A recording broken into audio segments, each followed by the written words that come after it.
hold on, we're still gonna do it this way.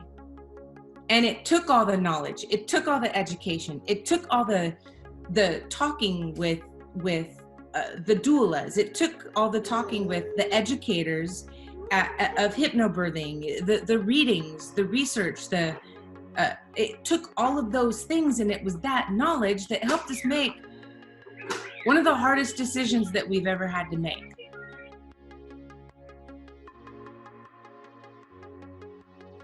As women, two women, a same-sex couple, going into our birth, we knew from being educated what type of birth we had. We knew that we were going to be challenged.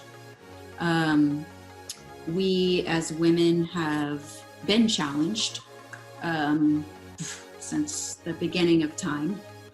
And through this education and understanding what our bodies are built to do, we felt empowered to walk into a hospital full of doctors, full of what society thinks is the safest place, the place where you go for medical advice, to speak to doctors who have studied. Right. We're conditioned to believe that they are right, that they know the answer. And we're not saying anything against hospitals. Thank God that they're here. Thank God that the doctors are there. But I think it's really, really important to talk about the knowingness that we have as women, in our bodies, in our hearts. We have a gut response knowing what our babies might need. And it's really, really hard to go against the conditioning. It's hard to go against the grain. And, it's hard to say, it's hard to even ask questions sometimes. And I'll be honest, this experience at the hospital, there was a point where I became very, very angry, and I was very, very offended, because I was asking questions to a doctor, a professional, and I was asking questions, and she actually rolled her eyes at me. I got really angry, actually, and there was a situation where I said, is there any alternatives to this type of drug that you might give us if we have to stay here and induce labor?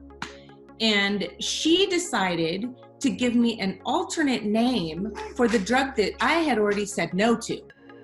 I said, that's a hard no, we're not going to use that drug. And she said, oh, well, we have another drug, it's this. And I said, hold on a second, I'm gonna look that up. So I got on Google on my phone as she was standing there in front of me. My wife is on the bed, she's hooked up, Bryce is hooked up to the heart rate monitor. Everything's fine. She gives me this alternate name for this drug. I look it up, and it's the same drug, just in another form.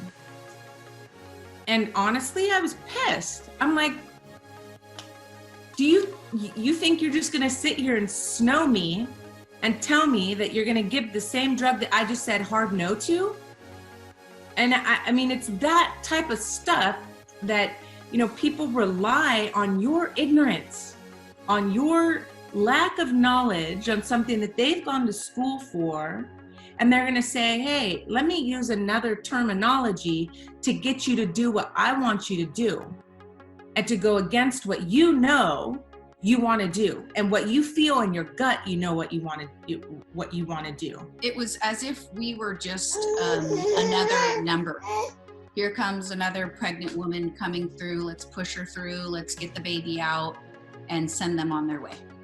And it gets me fired up, because I'm sitting here remembering the rolling of the eyes. I got heated. I started to sweat. I felt like maybe I'm wrong for asking these questions. Maybe I'm wrong, you know, and now she's telling me that there's a possibility that my baby might die. You know, what if I'm wrong? Okay, after all, she's been studying this forever. They want to make sure that the baby lives. And this is what we had to fight through, to leave the hospital that day and to let Bryce come as she naturally would come.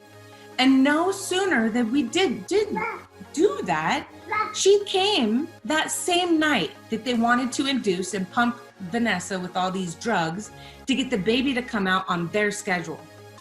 And yeah, it does fire me up. And it's funny because as we were talking about this, Vanessa and I last night, I didn't even remember that. I didn't, and I realized myself, I didn't want to. I didn't want to remember that fight that happened. Because it was the low of my confidence level. It was the low of Vanessa's confidence level. There we are at the hospital, ready to have a baby. And we had to say, hold on, we're still gonna do it this way. And it took all the knowledge. It took all the education. It took all the talking with the doulas. It took all the talking with the educators of hypnobirthing, the readings, the research, it took all of those things, and it was that knowledge that helped us make one of the hardest decisions that we've ever had to make. And I remember Vanessa looking at me. Our baby's dancing in the background because the song came on. But I remember Vanessa looking at me and she said, what do we do? What do we do? And I said, I don't know, what do we do? And we really had to figure it out. But it was, well, we went with our gut and what we knew was right. And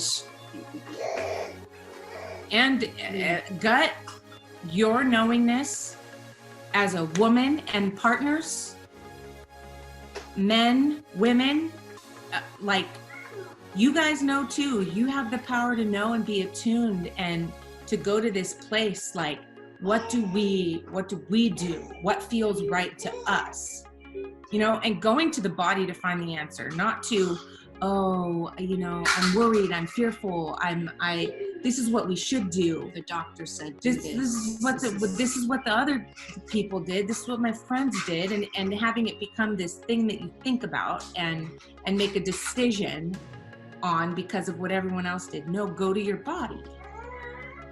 Like we went to this place of what is our body telling us to do? We needed to wait, and we did, and it was powerful. And this one